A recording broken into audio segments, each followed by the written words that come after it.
part of the reason why I have a cat is just because I like to pet cats. They're so pretty. But in this case, he makes it really easy for me to pet him, just because pretty much I hold down my hand and he's like going titri, titri, titri. Like really, like it's just like he's petting himself, you know? That's definitely easy for me, and I'm like, yeah, go for it, you know? It's just so enjoyable.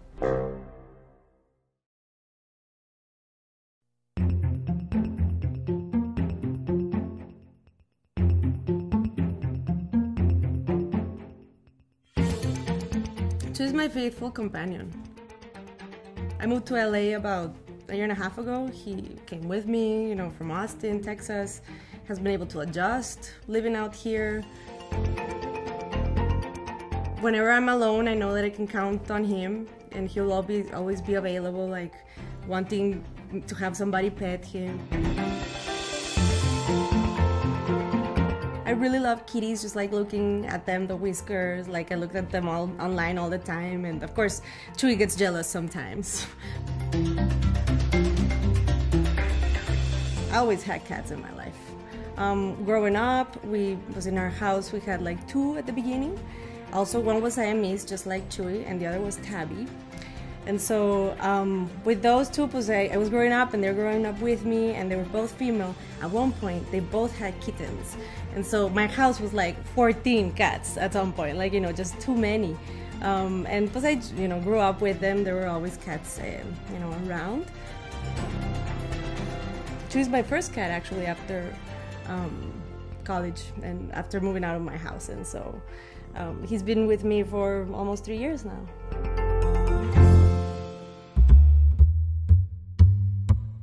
There's something about Siamese that just is really special for me. I mean, there's tons of breeds out there. There's Persians, you know, there's Tabby. But the Siamese, for me, I don't know, they're just very, very beautiful. They just have like a very nice aesthetic in the way they walk and the way they sit. Well, all cats, but I don't know, this one especially. Siameses have a tendency to be very loud cats. And I like to sing opera, and so I don't mind. You know, it's kind of like, yeah, you can sing, I can sing too, kind of like, you know, we have a little thing going on, that he meows, I sing. He's definitely vocal. When he's hungry, he lets me know about it. And like, you know, 5 a.m. on a Saturday, that can happen. And it's like, okay, I gotta prepare in advance, and now I know like I have to always, you know, leave him food in advance, or otherwise he's gonna be waking me up.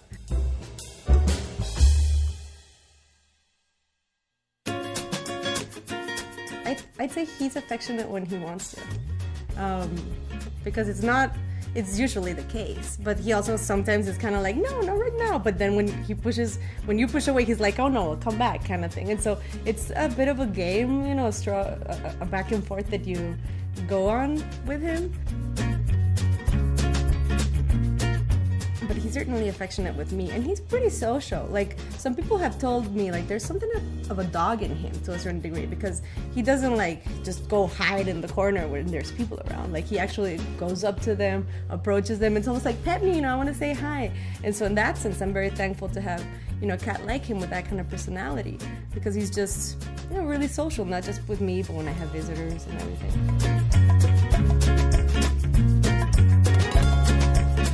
The thing I really love about him is that he waits for me at the door, and so when I come in, he's like there, and I'm like, were you just waiting there all the time since I left? You know, kind of thing. Like, it's just somebody to, you know, it's not a person obviously, but you know, I get home and there's like a living thing, and he's always like waiting there, and so it's part of my daily routine.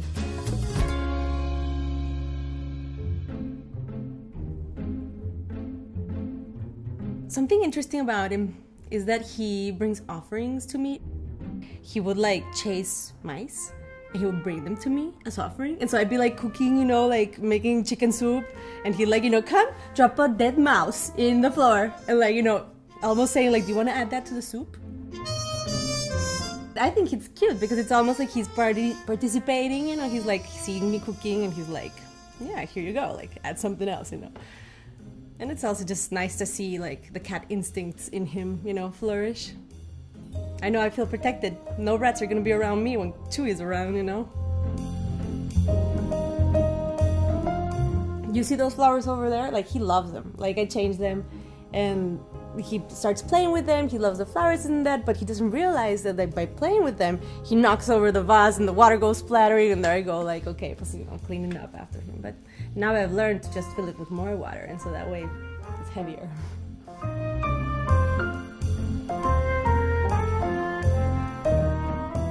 He's crazy about the stairs here in this apartment. He goes up and down, and like almost as if there's something that he's fetching or something that he's following, but there's nothing. Like, but somehow like he's ignited into like, oh, and goes crazy and like goes up or down. But I never really understand why. It's just he's got a bit of a crazy kitty personality.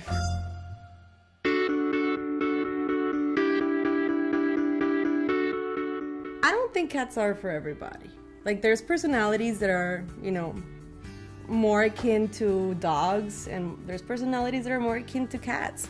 You know, you have to be somebody who feels comfortable with having your pet be independent and not like always needing you and always depending on you. And I am that kind of person. I mean, I enjoy being with him, but I also enjoy my own time and having him have his own kitty time. I feel like he's sometimes a little lonely. He's the only cat I have, and I'm out in the office all day, and so I've been thinking maybe I'll get a cat partner for him sometime in the future. I'm not completely convinced with the idea of having 2 cats in such a small space.